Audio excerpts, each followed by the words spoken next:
পালিয়ে গিয়েছে তাতে কি হয়েছে? আমাদের দেশ কোথায় স্বাধীন হয়েছে? আমার বাপকে মেরে আমার বাবার লাশের উপরে মানুষ লাফাচ্ছে, মৃত্যু করছে, দেখার মতো কেউ নাই। তাহলে দেশ কোথায় স্বাধীন হলো? দেশ কোথায় স্বাধীন হলো? ওই ছোট্ট নাবালক ছেলের জবাব কি আমাদের কাছে আছে বলেন? এটা আপনাদের জন্য একটা আয়ের উৎস হবে এবং অসহায় সাংবাদিকরা কিছুটা হলেও এখান থেকে পাবে, এই আশ্বাস আমার থেকে রয়েছে। আর ভাই একটা প্রশ্ন করেছেন আমার এই যে প্রতিষ্ঠাতাকালীন সদস্য, যে বলেছেন জামায়াত ইসলামের সাথে আমাদের যে জোটের কথা। জামায়াত ইসলামের সাথে আমাদের দুইটি বিষয়, একটা হচ্ছে আকীদাগত বিষয়, বিশ্বাসগত বিষয়।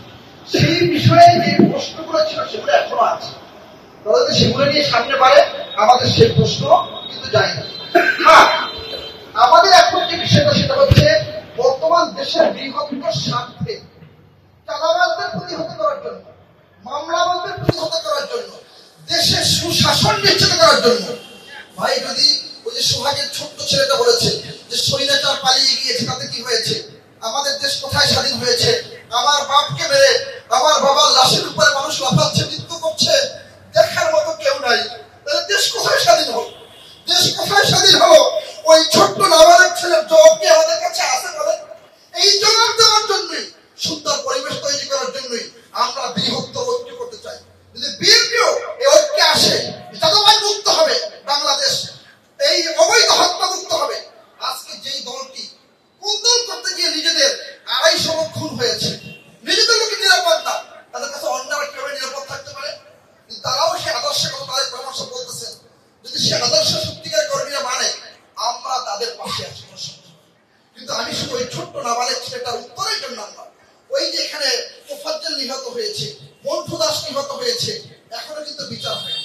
কেন বিচার হয়নি? কি কারণে হয়নি?